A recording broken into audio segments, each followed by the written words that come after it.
मेरी शिक्षा मित्र पद पे सन 2005 दिसंबर में हुई थी ज्वाइनिंग। शायद ही ऐसा कोई अघड़ित दिन रहा होगा, मेरे लिए वो मनहूस घड़ी रही होगी। हमने अपने समय में, हमारे ख्याल से हमारे जितने भी शिक्षा मित्र साथी हैं, सभी अपने अपने समय के बहुत बड़े वैसे लोग रहे होंगे, बड़े प्रतिष्ठित, सम्मानित और पढ़े लिखे जिन लोगों में गिनती होती है। जैसे कोई अधिकारी बन सकता था, मंत्री बन सकता था।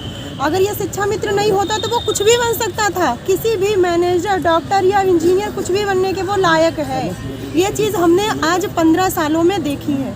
आज भी ऐसी बात नहीं है। आज भी हमारे ऐसे ऐसे दिग्गज शिक्षा मित्र साथी हैं जो सरकारों में बैठे बड़े बड़े मठाधीशों के ज्ञान को वो फेल करते हुए अपने आप को आगे साबित करते हैं। और वैसा एक बहुत बड़ा अच्छा उदाहरण अगर आप देखना चाहें तो यहाँ मंच पे उपस्थित त्रिभुवन भाई जी को देख सकते हैं, जो एक अधिकारी की, जो एक वकील की, एक जज की बुद्धि को मात देने वाला व्यक्ति यहाँ पर बैठा है। लेकिन दुर्भाग्य की बात है कि हमारे ही शिक्षा मित्रों ने हमारा साथ नहीं दिया। बड़े अफसोस की संग कहना पड़ रहा है आज ये कि जब जब हम लोगों ने हुंकार भरी, अपने लिए भरी, किसी अन्य के लिए नहीं। अगर यहाँ हम आते हैं तो अपनी नौकरी के लिए, अपने समाज के लिए, अपने घर परिवार के लिए आते हैं। हम लोग भी पढ़े लिखे थे, कोई डिग्री ऐसी नहीं है जो हमारी फाइलों में नहीं है, लेकिन हमें शिक्षक बनने योग्य नहीं समझा गया। महज इन 5 वर्षों में पिछली सरकारों ने क्या किया हमें नहीं पता, लेकिन आज हम क्या करेंगे ये शायद ही लोग समझ चुके हैं। फिलहाल मेरा संविदा कर्मी, हमारा शिक्षा मित्र समाज बहुत ही अच्छी तरह से जान चुका है कि हमें आगे क्या करना है। और आज हमारे मनों में जो मनोभाव हैं, जिसकी उम्मीद लेकर हम इस गार्डन में अंत समय में आए थे, 5 साल से तो लड़ ही रहे थे, हमें शायद वो नहीं मिला। ये लोग हम अच्छी तरह से महसूस कर पा रहे हैं। हकीकत होगी तो नहीं पता, हकीकत होगी तो नहीं पता, क्योंकि कहते हैं तिनके में भी जान होती है। और अभी 3:30 बजने में काफ़ी टाइम है, कुछ भी हो सकता है। नहीं होगा तो हम अपने अपने घरों से अपने अपने बूथ तक जितनी चीज़, जितने समय का जितना हमें जगह मिल पाएगी हम वो चीज़ करेंगे। सब जानते हैं, हम भी जानते हैं, हम भी उन चीज़ों को चुनेंगे, उन लोगों को चुनेंगे जिन लोगों ने हमें चुना था। हम उनके लिए करेंगे जिन्होंने हमें किया था।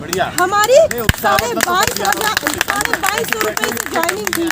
ज्वाइनिंग हमने 2250 से की और 150 रुपये हमने लड़के खून बहा के जीता था। 150 रुपये का पहला हमारा मानदेय बढ़ा था, तो शायद मेरे संज्ञान में वो 150 था, क्योंकि 2250 पे मेरा चयन हुआ था और 2400 पे मेरी ज्वाइनिंग हुई थी। उसके बाद हमारा 600 रुपये बढ़ता है, तब 3000 होता है, 3000 से 3500 होता है, 35,000 से सीधा एक ऐसी अनुकंपा कह लीजिए, उसे हम कुछ भी कहेंगे, लेकिन वो हमें सीधा 35,000 के रूप में मिलता है। और आज तो हमारा 40,000 खोया था। हम तो 40,000 के लिए लड़े, लेकिन हमारे ही कुछ ऐसे साथियों ने, वो चाहे हताश हो, निराश हो, परेशान हो, नहीं समझ पाए या समझना नहीं चाहते, या वो 10,000 में खुश हैं या वो 40,000 लेना नहीं चाहते, इसलिए इको गार्डन तक नहीं पहुँचे। समस्याएं सबके पास हैं। यहाँ से बैठा, ये मान लीजिए ये केंद्र बिंदु है। अगर हम नोएडा के साथी की बात करें तो वो भी 10,000 पाता है, इधर पूर्वांचल की बात करें तो वो भी 10,000 पाता है, और जो यहाँ लड़ रहे हैं, संघर्ष कर रहे हैं, वो भी 10,000 ही पाते हैं। यहाँ किसी की लाखों में तनख्वाह या इनकम नहीं है। हम इन सब सारी चीज़ों को जानते हैं। खास तौर पर मैं 80% महिलाओं की बात करती हूँ। पुरुषों का तो फिर एक ऑप्शन है कि 10,000 के अलावा अगर 2-4 घंटे किसी बिजनेस पर काम कर लेते हैं तो शायद 150-200 रुपये अपनी जेब में कमा सकते हैं अगर चाहे तो। लेकिन महिलाएं जो अपना सिंगल महिलाएं अपना परिवार पाल रही हैं, मैं उस चीज़ को बहुत अच्छी तरह से समझ चुकी हूँ कि इस 10,000 में कुछ नहीं होता है। और इस सरकार ने इस मुहाने पे लाके खड़ा कर दिया है कि वो महिलाएं चाहे बोटी बिक जाए, लेकिन यहाँ महिला सुरक्षा या फिर महिलाओं की उन्नति या फिर महिला बेटी बचाओ बेटी पढ़ाओ या बचेंगी बेटियाँ बढ़ेंगी बेटियाँ, इनके सारी चीज़ें फेल हो चुकी हैं। चाहे वो उज्ज्वला योजना का एक 10,000 लेके 1,000 में हमसे सिलेंडर भरवाएंगे, हमारी रोटियाँ नहीं बनेंगी।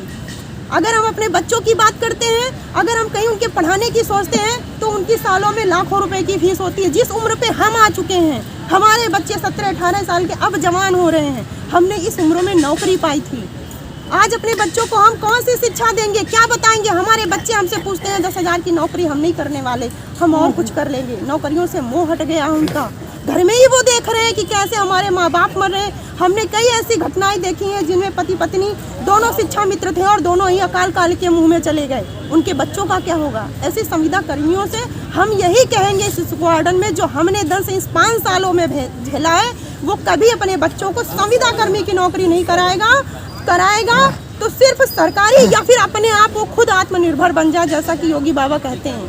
आत्मनिर्भर बनने के कम से कम हमारा परिवार, समाज में हमारा अस्तित्व सब बना रहेगा। हमारा तो घर भी टूटा, परिवार भी टूटे, भाई बंधु सब छूटे। नौकरी जाने के बाद 5 सालों में हमने इन सब चीज़ों को बहुत अच्छी तरह से देखा है, समझा है और जाना है, महसूस भी किया है। भले ही किसी के पास समस्याएं कम या ज़्यादा रहती हैं। आज एक बहुत ही कड़वा सच है, 15 दिन का मानदेय हमें मिला है। योगी बाबा की कृपा है कि फ्री में देंगे, क्योंकि उधर हमें 15 दिन का तो स्कूल जाना नहीं है। जून में जो खुलेगा आगे की रणनीतियाँ हैं। इस 15 दिन के पैसे को अगर हम यहाँ इको गार्डन में यूज़ कर लेते तो शायद रिजल्ट अच्छा होता। हमारे ऊपर बैठे जो बहुत सारे बड़े बड़े नेता लोग हैं शायद नहीं समझ पाए, और उनकी कोई गलती नहीं है।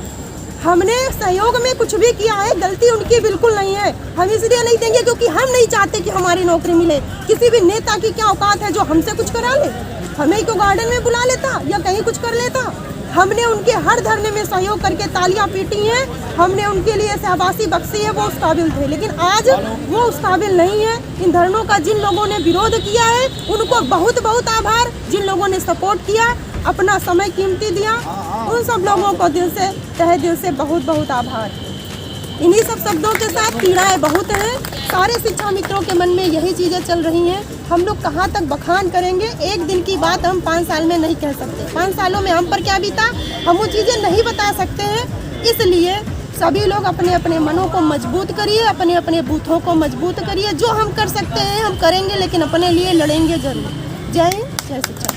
लड़ेंगे तो भी मिलेगा ना, अपनी बात तो कह सकते हैं हम, ऐसी तो बात नहीं है। 3 तारीख से लगातार धरने में हम लोग बैठे, कोई वार्ता नहीं, कुछ नहीं। पानी ऊपर से गिरा, 4 लोग बीमार हो गए।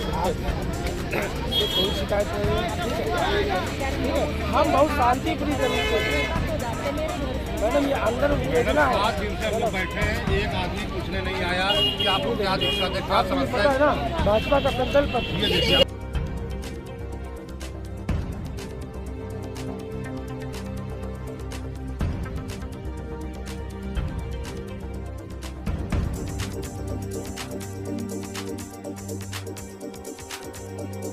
उसके पहले भी नहीं दिया हमको अभी आधे घंटे पहले मेरा मुख्यमंत्री क्या पहुंचा और आधे घंटे नहीं हुआ। आप वार्ता कराइए, हम आपकी बात को मानने को तैयार हैं। आप वार्ता कराइए, वार्ता कराइए।